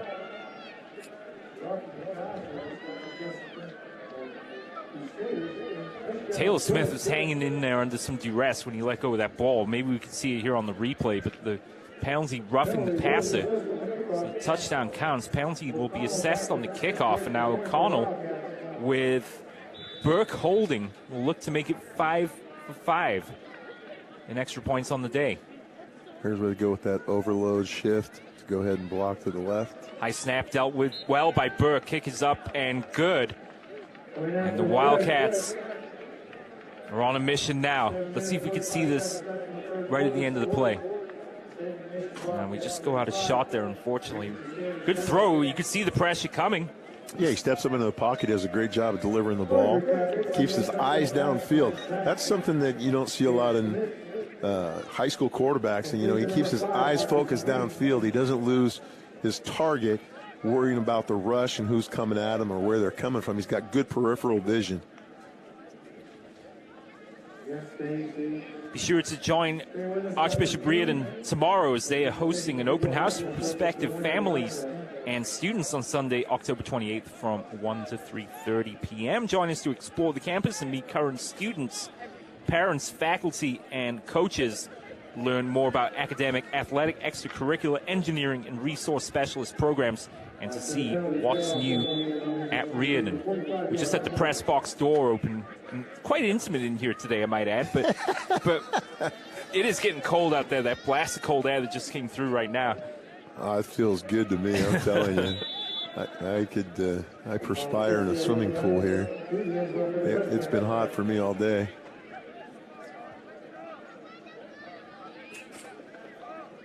So that ball squibs. Takes a high bounce out of the back of the end zone. We get a 35-point deficit here, so in the 4th quarter we might hit a running clock. Right now it's going to go ahead and keep playing on as regular in the 3rd quarter, but in the 4th quarter they go to a running clock.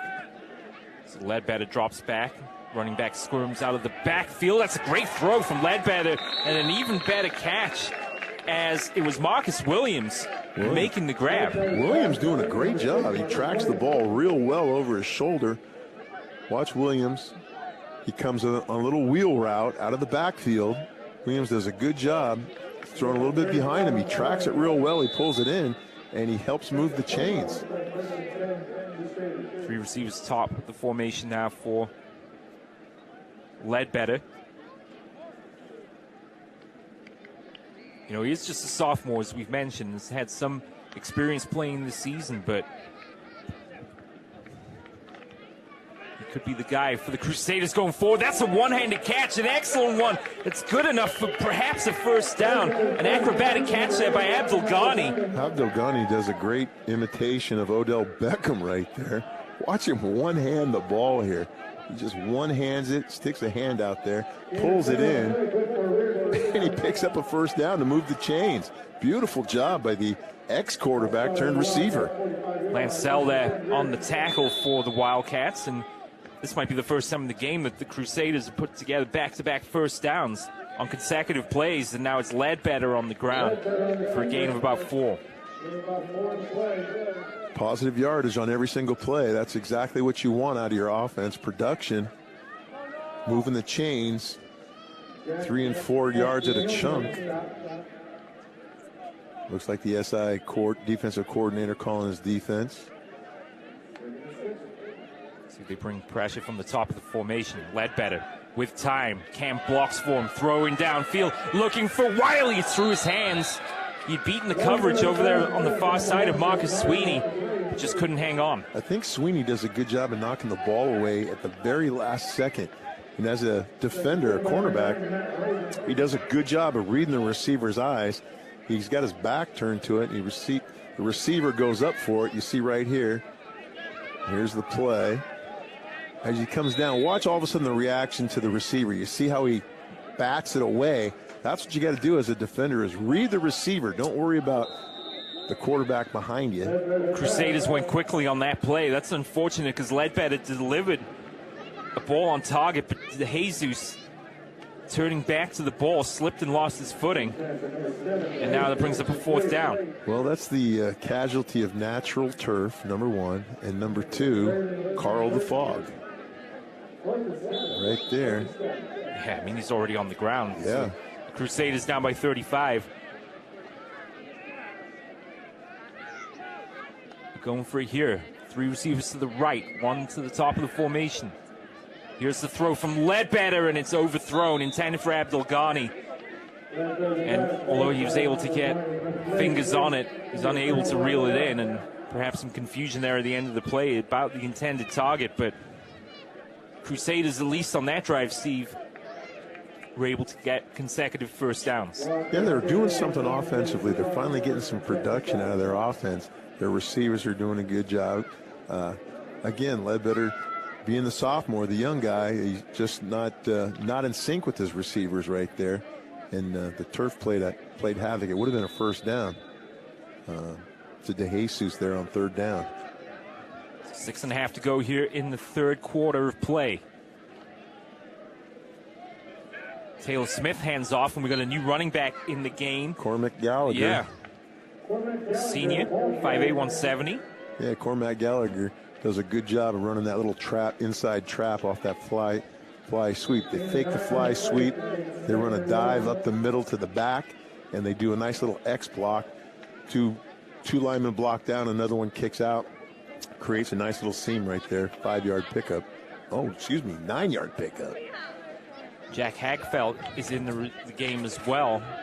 He's a receiver in the slot to the right side of the formation. They send him in motion. Taylor Smith. Oh, fumbles the ball, trying to hand it off to Hagfeld. Never made the connection, and it rolls right to a Crusader player. That's a turnover.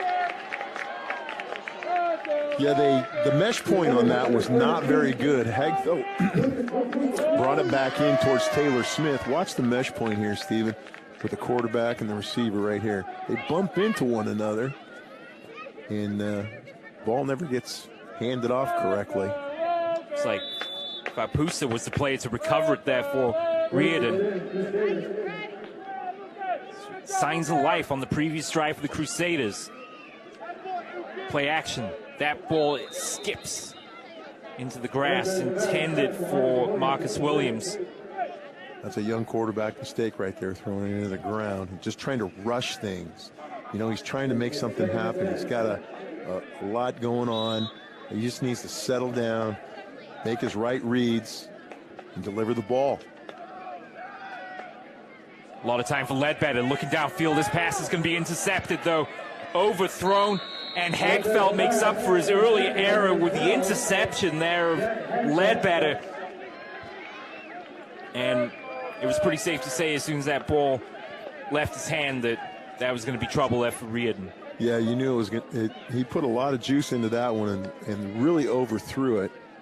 He steps up, steps into it, puts a lot of loft on the ball, and the receiver just doesn't get an opportunity. Good job of Hagfeld playing over the top of that and just getting a pick playing center field.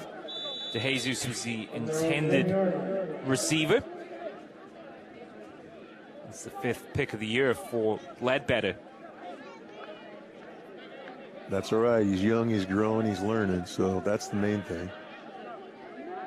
I mean, what's the takeaway from playing, this is a huge game for these two schools. Gallagher busts off a big run there, and that's going to be a first down and more, but, how much can you take away from an experience like this, playing a game against your arch rival, and how it builds for your future? Hey, every single game you're learning something, even if you come out on you come out on the wrong end of the score. If you're learning something, you're getting better. If you can't get better if you don't make mistakes, Stephen. And that's what these coaches want these young men to go ahead and know, that it's okay to make mistakes, but let's learn from them and get better. Gallagher on the toss.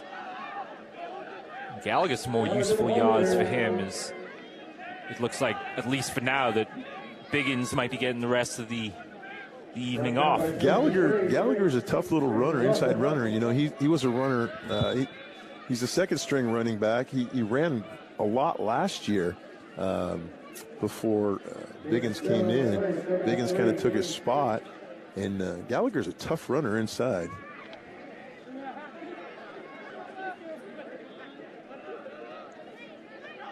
Four and a half to go then in the third.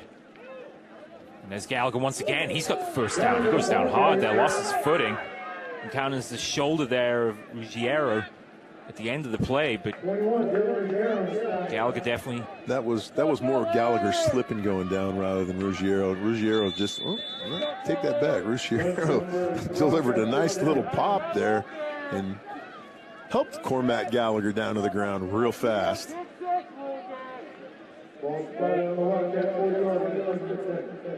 If that was college, they would have called it targeting. Right. It's a tough call.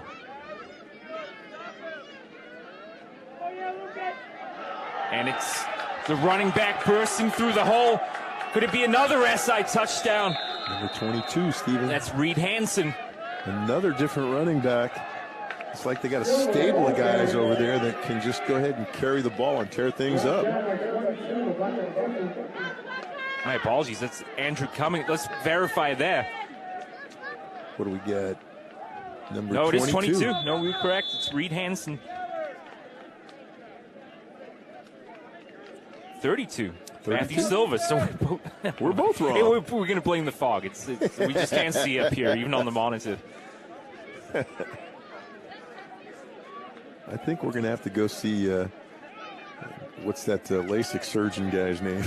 and Cummings is in the game as well. He's the other split back here. As the Wildcats, and now Taylor Smith runs into Cummings, and there's just no way that play was going to. Linebacker Matthew Ewing. Great job of just rushing through that A gap and being in the backfield for the handoff. Let's take a look at this. Look at Ewing just come right through here. He's right there. Oh, yeah, he was. I thought that. He almost took the handoff. He could have taken the handoff. I thought Taylor Smith had impeded Cummings there as he handed off the ball to him, but well spotted. So I guess our eyes aren't that bad after all. The fog's going away.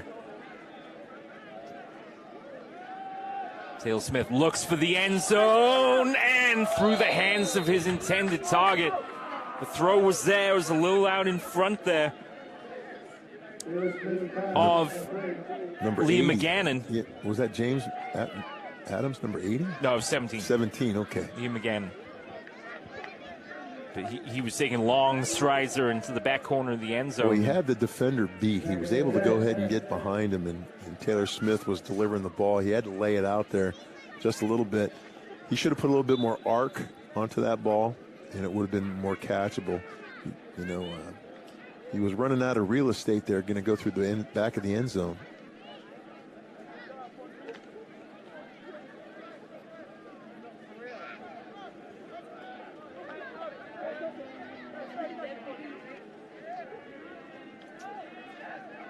So it's Silva with the carry. He's back across the original line of scrimmage. He's going to bring up a 4th down. And the kicking unit is on. So O'Connell is 5 for 5 from extra points. He's punted the ball, and now a chance perhaps to add a field goal to his repertoire in the evening. This will be about 32 yards. He's 1 for 3 so far this year. He's made a 37-yarder. Now this is good. This is good for him to go ahead and practice. You know, in case anything ever happens, they able to go ahead and make a field goal. Off the upright and no good.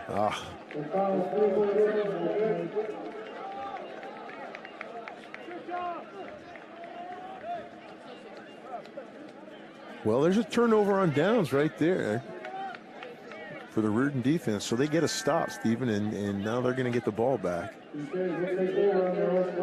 The St. Ignatius Open House is next Sunday, November 4th from 1 p.m. to 3 p.m. at 2001 37th Avenue in the Sunset District of San Francisco. This open house is a great way for middle school students and their families to explore the SI campus and speak directly with current SI students, faculty, and staff. For more information, log on to siprep.org and click on admissions.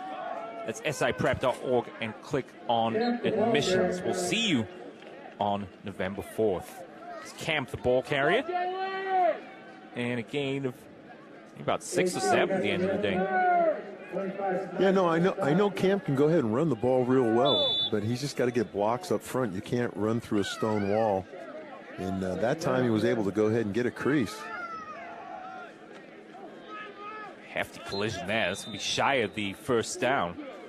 Linebacker, I'm not sure which one it was, does a great job of coming up and making a nice stop on Camp. And they've actually given Camp enough for the 1st down. Generous spot there. About a minute 15 left. Here is Kefu to the outside, breaks the tackle across midfield, and is forced out of bounds right around the 38-yard line by Marcus Sweeney. Yeah, Sweeney does a good job of saving a big play there by Kefu. Kefu does a good job of getting to the outside, getting to the corner, going north and south and turning on the jets. Kefu will remain in the game in the backfield alongside Ledbetter. Solo receiver to the near side is DeJesus. Give it to Kefu once again, and he gets wrapped up by a couple. And a flag is in late there at the end of the play after the tackle had already been made. I wonder if there's some chippiness going on down there, Steve. Oh, yeah, there's a lot of extracurricular activity and some verbiage that we can't say on air here, but the officials, Barry Driscoll right there, made the call through his flag. Looks unsportsmanlike. Dead ball.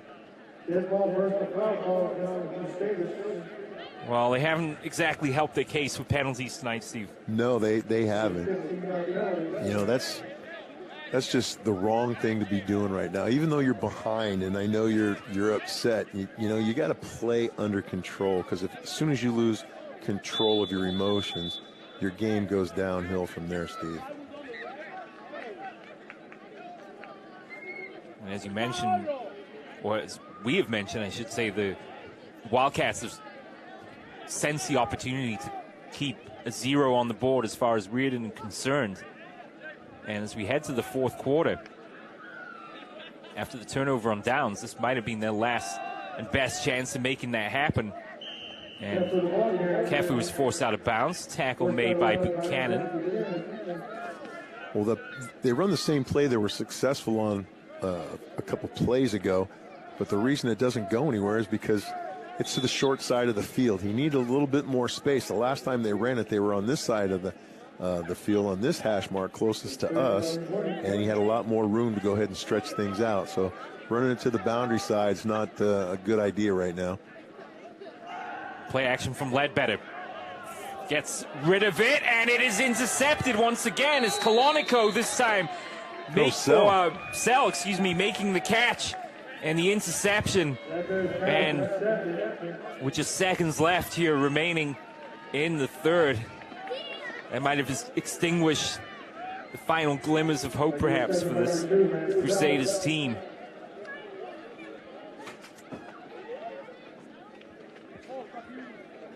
Riordan almost certainly now will still be searching for their second victory. Their only win this season came back on the 8th of September on the road in Napa, a 40-31 victory. And unfortunately, we're seeing tonight why they've only scored 12 points in their last 4 games. Well, you got to get some consistency right here. You see a quarterback, he steps up, but he takes a shot right there. He takes a big shot right there.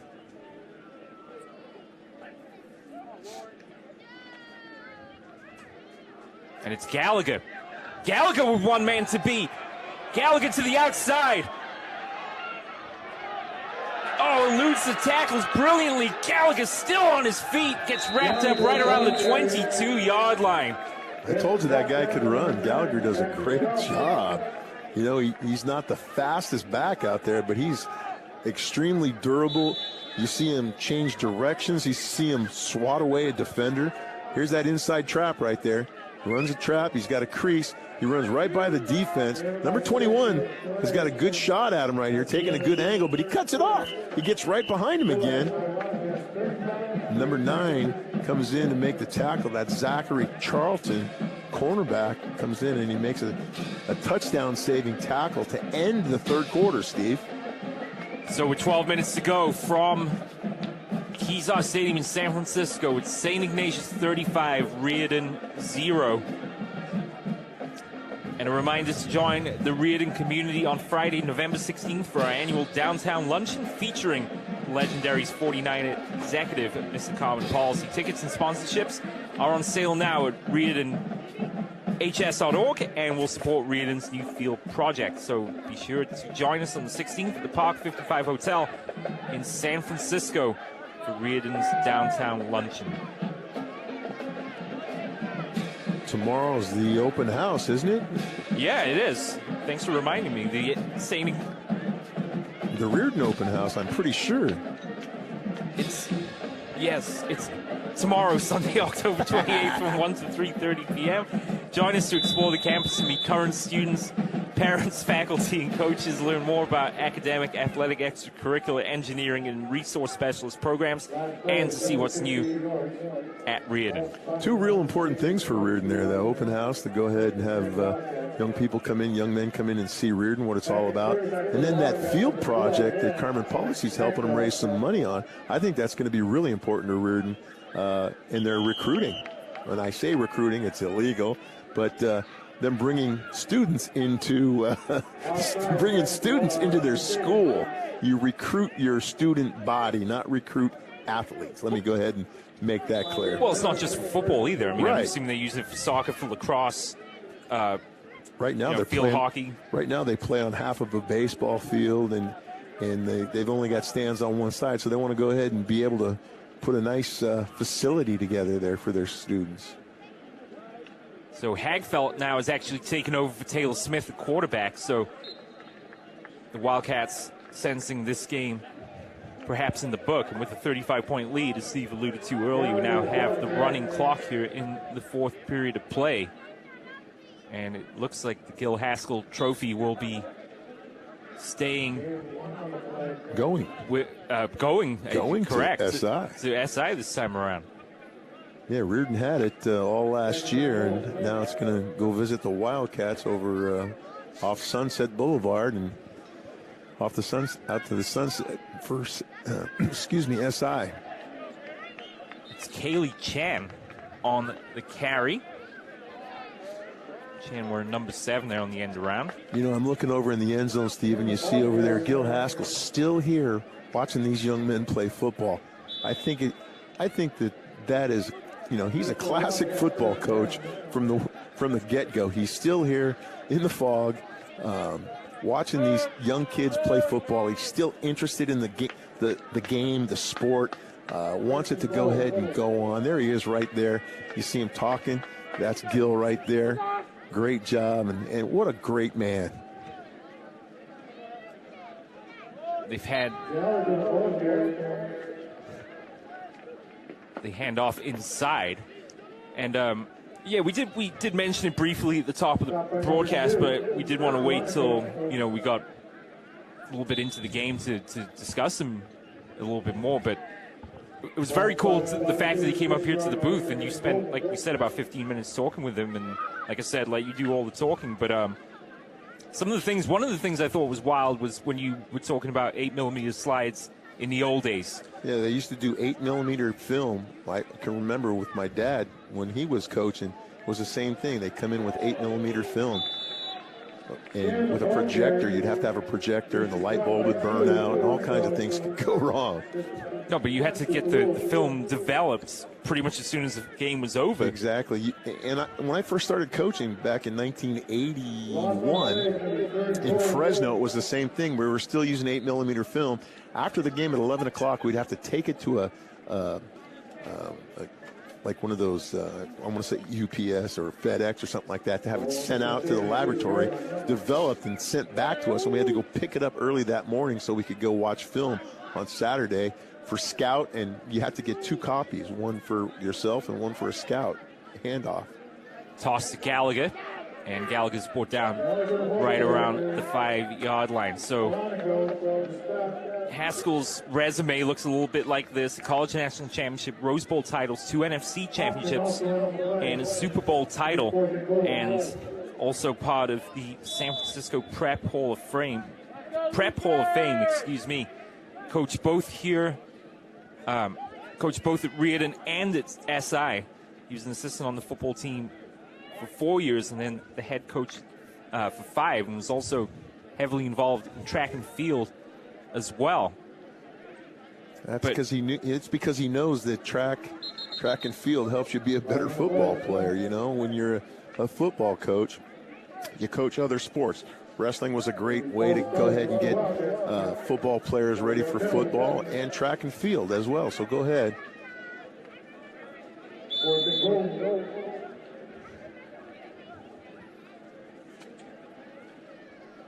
So Haskell grew up in the city, went to college at San Francisco State, and then, as we mentioned, coaching at both high schools, but played back when SF State had a football program. That's You right. talked about that a couple times off air before. Vic Rowan was the great football coach at San Francisco State, and a lot of other great coaches coached there with Vic. For Green Bay, not Mike McCarthy, but Mike Holmgren. Holmgren coached there. Holmgren is a city guy as well. He coached there. A guy that was at UCLA for years. I'm drawing a blank here, and I apologize for that. Not Terry Donahue, but the one that came after Terry Donahue. He's coaching at Arizona, Northern Arizona, the Lumberjacks. I can't remember his name, but a great number of coaches coached at San Francisco State, and the program is now is gone, which is sad to see. Hagfeld was sacked there on 4th down by Tupalua, so the turnover and downs and fumble. And the voices in the truck are saying Andy Reid. Andy Reid, yeah, Andy Reid was another one.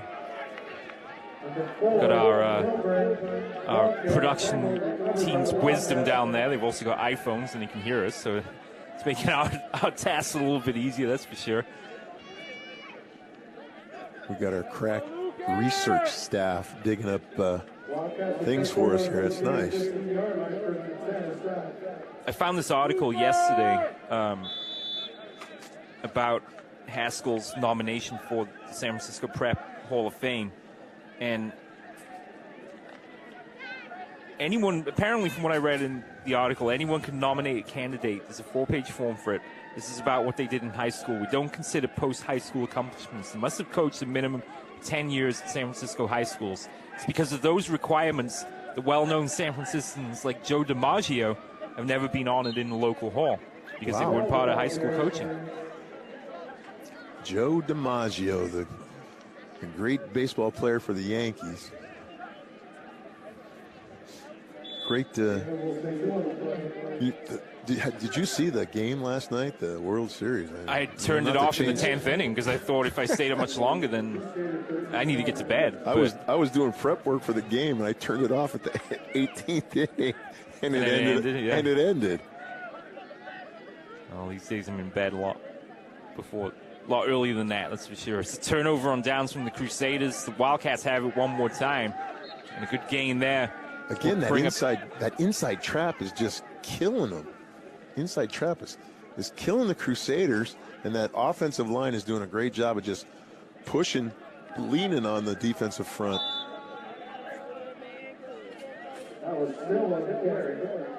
Boston is leading tonight 9-4 against the Dodgers right now. Well, I'm just told from the truck.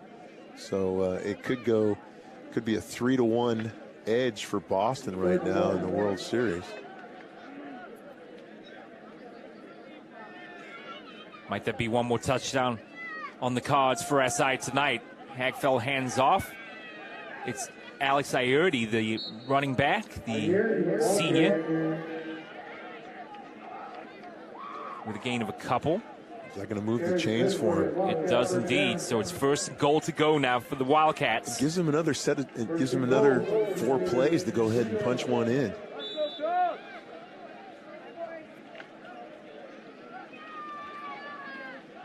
The Crusaders are tired, but I'll tell you what, they haven't given up the ship yet. They're still out there. They're still battling. They're still trying to go ahead and defend their turf. Play action from Hagfeld, rolls out to the right side and gets upended. Right there. Is that Abdelghani, number 8? I think it was. Play? Or was it number 9, Zach Charlton? I think it was Charlton coming up from a defensive back position. Stop by number 9, Zach Charlton. It's hard to read those numbers when those jerseys go ahead and bunch up like that. 8 and 9 look an awful lot alike.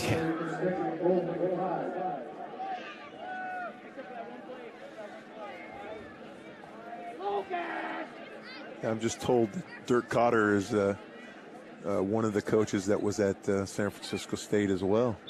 Flag. He's a Tampa Bay Buccaneer head coach. Flags fly on the play. Arizona State, ex-Arizona State head coach. False start goes against the offense. So Haskell was at USC for 5 seasons, as an assistant, broke into the NFL as a coach with the Rams in 1983. Joined the Packers in 92, was a part of Holmgren's staff as a running backs coach and wide receiver coach, and then accepted the offensive coordinator position with the Panthers in 1998. Another flag flies on the play in the waning moments of this one. And one more reminder, next Sunday, November 4th, from 1 to 3 at 2001 37th Avenue in the Sunset District of San Francisco will be the St. Ignatius Open House, a great way for middle school students and their families to explore the SI campus and speak directly with current SI students, faculty, and staff. For more information, log on to siprep.org and click on admissions. It's siprep.org and click on admissions. See you November 4th. And a little added bonus will be the fact they'll have the Haskell Trophy there in all its glory for the new students to admire. Check out the Haskell Trophy there that's going to be sitting in the trophy case. But that was they weren't set on that last play. Hagfeld had the ball snapped a little too quick. So it was illegal motion. Silva, the ball carrier. And then again, it's a running clock. So even though they throw a flag, the clock does not stop for the flag. We're down to our last 48 seconds. Yeah, 2 on the play. It's a 3rd and goal. The Crusaders 13.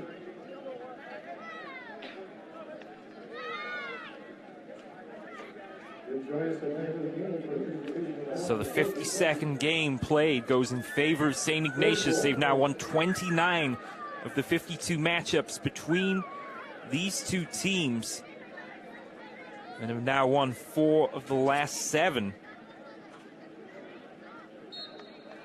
And 8 of the last 11 games in this series. Riordan dominated through the late 80s and into the early part of the 90s, but SI are the Gil Haskell Trophy winners for 2018 with a comprehensive 35-0 victory over Riordan here this evening at Kezar Stadium. Biggins with 2 touchdowns in the opening quarter really set the tone of this one. And then another rushing touchdown for Shannon in the second period of play really put this one to bed as the two teams shake hands here at the end of this one. Coaches go ahead and meet out here in the middle of the field. There's Jason shaking hands with John Regalia. John comes out the victor here tonight, and he'll take home the Haskell hardware. Let's call it the Haskell hardware. There you go. Here. I like it. Zach Taylor-Smith, impressive, leading his team to the victory this evening. Let's take a look at their upcoming games. Valley Christian will play Riordan at Terra Nova in Pacifica on Saturday. Meanwhile, Bellarmine are at SI at 2 o'clock next week.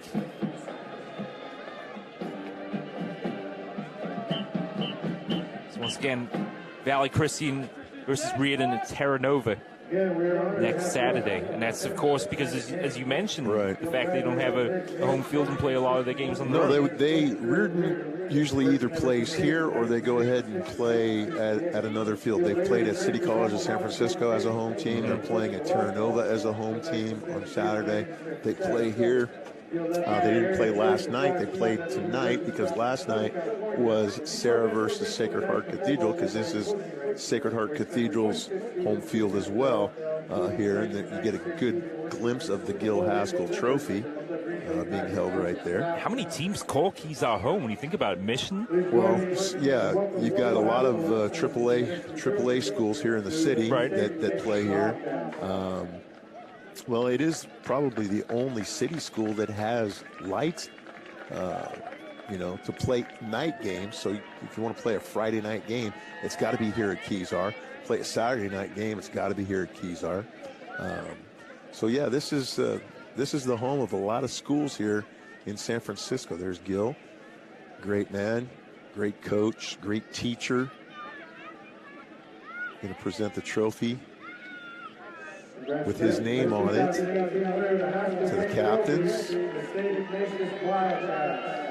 And as an SI grad himself, I mean, he must have a little joy in his heart is going to his alma mater. Yeah, no, exactly.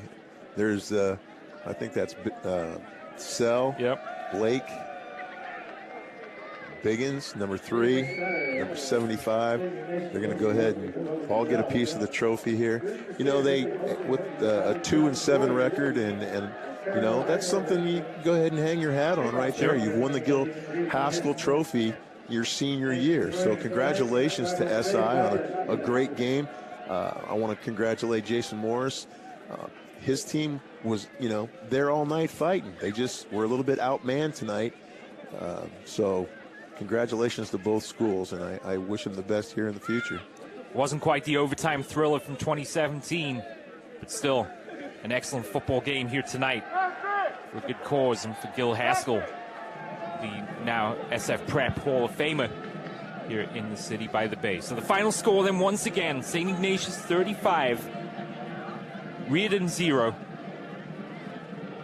SI moved to 2-7 overall on the season. They are now 2-4 in league play. Riordan falls 1-8. They are 0-6 in West Catholic Athletic League play. That about does it then from Kezar Stadium in San Francisco. I'd like to thank the entire team, Jim Petramilli in the truck, my co-commentator in crime, Steve Nicolopoulos. My name's Stephen Davies. Final score, Wildcats 35, Crusaders 0. Good night from Kezar Stadium. We'll see you next week as Sarah hosts Sarah hosts St. Francis for the WCAL championship, most likely. You don't want to miss it. Be sure to join us next weekend on the Bay Area Online Sports Network. Ciao for now.